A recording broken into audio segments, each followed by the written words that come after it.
You ever watch a guy?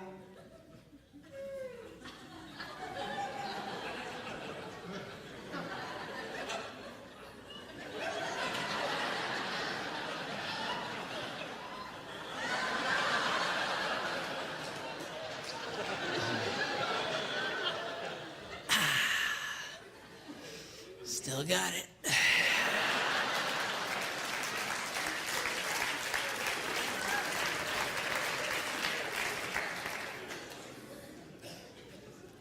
A lot of women, they can be such a drag because their husbands try to be nice to them and compliment them and be sweet. Nah, don't say that. Nah, I'm ugly. Nah. And you know, why do you do that? Here's a secret. You want him to like you. Why are you pushing him away? And it's, you know, that's such a drag. Ladies, do you know there are 3 billion women in the world who don't look like supermodels and only 8 who do?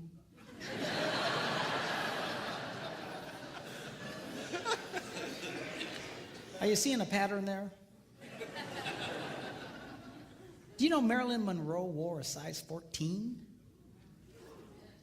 Not too many guys going, oh, I don't know, she's a little chubby, I think, for me.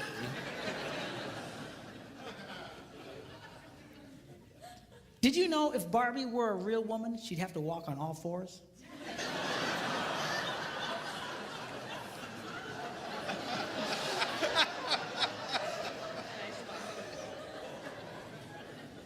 Explain it to her later, okay?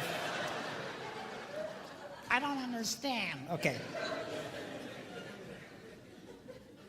Do you know the models in magazines, they're airbrushed? Do you know what that means? That means even those women don't look like those women.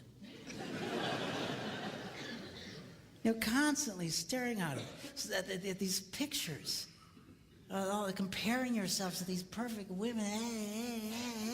Man, I'd get depressed too. Man, my wife will buy one of those women's magazines. They're like this thick. It's like an encyclopedia. 98% of it are just ads. Pictures of other women. Beautiful, gorgeous, airbrushed women.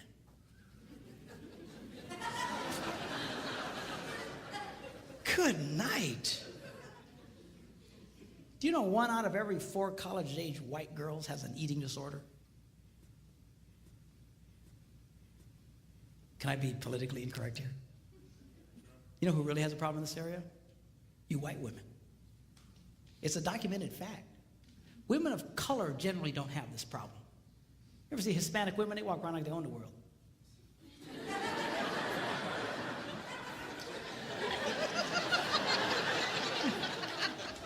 Black women, they carry themselves.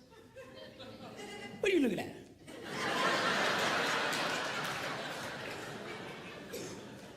Typical white woman.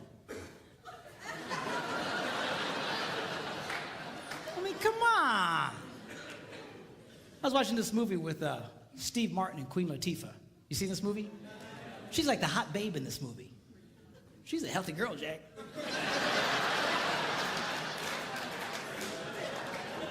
She's all over the place.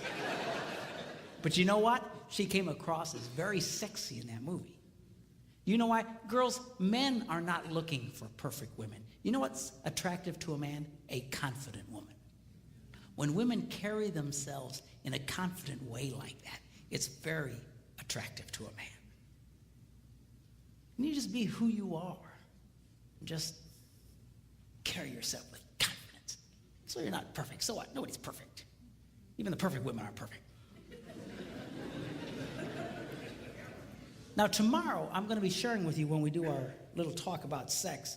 I'm going to be reading from one of the most amazing books. It's one of the most ancient books about sex. And it's in the Bible. It's called the Song of Songs, or the Song of Solomon.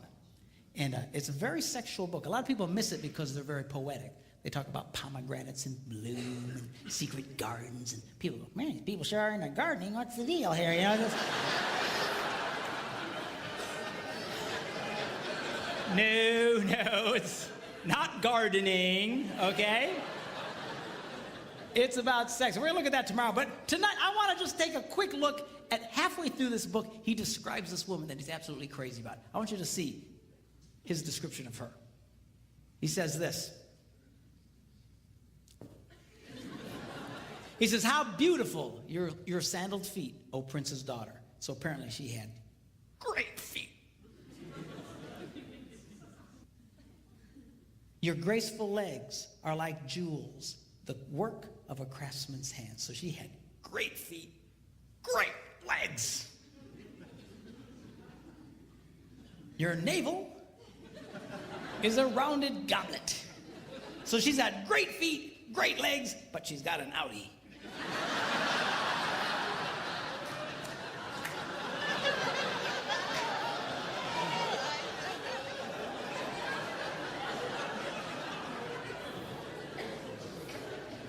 Your waist is a mound of wheat.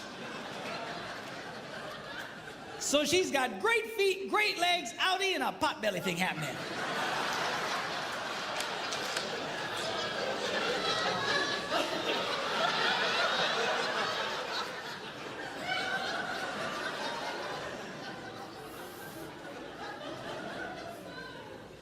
Your two little itty bitty breasts are like two little itty bitty fawns. So she's got great feet, great legs, outie, pot belly, and little boobs.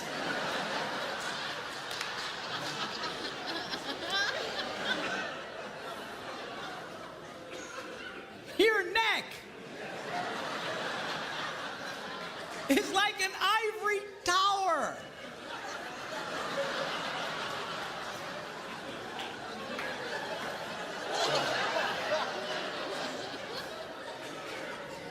So she's got great feet, great legs, outie, pot belly, little boobs, and a big neck.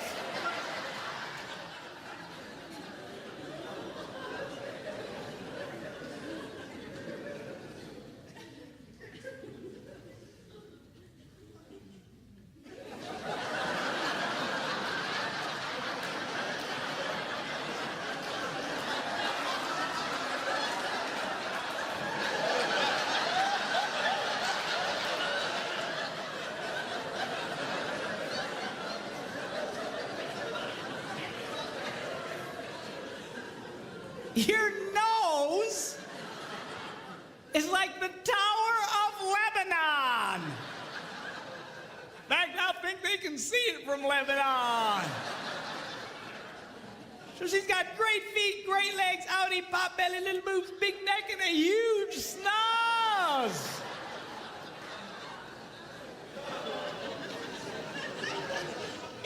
What does he say about her?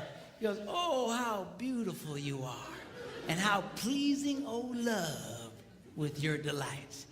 He was crazy about this woman. Men's brains, women's brains. Give, give, give, take, take, take, give, give, take, take, take, give, give, give, take, take, take. By the way, on this area of give and take, a lot of women have really been, and I'm speaking particularly Christian organizations and Christian women's clubs. You know, they have these Christian women's retreats and stuff. I call them estrogen fests. And they're wonderful. They're great if you're a woman, I guess. But you know, a lot of you, I know what they're trying to say, but a lot of you have really gotten bad information, or at least faulty information. This is what's being said in a lot of these. What they're saying is unconditional love demands an unconditional relationship. Unconditional love demands an unconditional relationship. You should do anything for this man. You should just put out for this man. If he wants sex, no matter what, just give it to him. Just la la la la la la la la. It all sounds spiritual and it all sounds wonderful. The only problem is it is patently false. Unconditional love demands a conditional relationship. The Bible is nothing if it is not a one big gigantic list of conditions. Are you hearing me? Well, doesn't God just love everybody? Yeah. Whosoever, God so loved the world that he gave his only begotten son that what? Whosoever believes. Conditional. You actually have to do something. Yes. You want God to get close to you? You know what the Bible says? What do you have to do? You have, conditions. You have to, the whole thing is unconditional. I'm sorry. Yeah. An unconditional relationship will destroy your marriage. It will destroy any relationship. An unconditional relationship with a child will create a hellion. An unconditional relationship with a teenager, he'll destroy himself and take everybody he can with him. It is not healthy. It is not good. It is not holy. It sounds right, but it is not right. You girls need to get comfortable with this idea of taking in your relationships. Putting some conditions. Now, the stronger the relationship, the stronger the conditions can be. You need to be careful. All right? And I know I'm putting a lot of weight on the girls tonight. I'll beat up on the guys tomorrow. But, you know, the stronger the relationship, the stronger the condition. You got to be careful. It's kind of like, you know, if I play hide and seek with my grandsons, you know, you hide behind something, you know, that they can still see you. All right, come and find me. And they'll, you know, you know, you don't play hide and seek with a 2-year-old and run into the basement and hide under boxes. Because he won't get it. He just, you know, so you got to watch the conditions. In a healthy relationship, you can have higher and stronger conditions. But you're not going to get there if you just never require something out of the guy. Okay? And some guys, you know, they don't like any condition. But guys, this is healthy. It's not right for her to constantly be giving to you and never getting anything back. And girls, you can change that, but you got to get comfortable. This is healthy for your relationships to take back. Most guys don't mind you taking back. What we get frustrated with is you expecting us to be like you. And we're just going to do this cosmically like you. We're going to somehow interpret your internal feelings. And we don't do that well. Okay? But you've got to, this is a healthy thing for you. I had a lady at a conference just a few weeks ago. She's crying her eyes out. And I said, what's the matter? She says, my husband, he'll never talk to me. I says, never, he never. If he would just talk to me just for a little bit, I'd feel so much better. And she just cried. I said, how's your love life? Oh, it's okay. I said, let me see if I get this.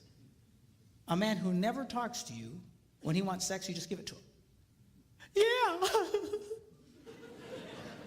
I said, well, why do you do that? Well, because I'm supposed to. That's what we're told. You know? I said, sweetheart, you've gotten bad information. Well, doesn't the Bible say we shouldn't deny each other? Of course. But denial doesn't mean, or acceptance doesn't mean you can't have conditions. Here's an example. If you're trying to get a mortgage for your home and the bank calls you up and says, hey, you have been accepted. We have approved your loan. You just need to come sign some papers. And they hang up. Have you been rejected or accepted? You've just been accepted, man. You're excited. Cool. But you have to go do what? Sign some papers. You don't go, stupid bank. They were going to give me that money, but I got to sign papers. I mean, come on. I said, the next time your husband wants to make love to you, you say, honey, I will knock your socks off. But we're going to talk for 5 minutes first.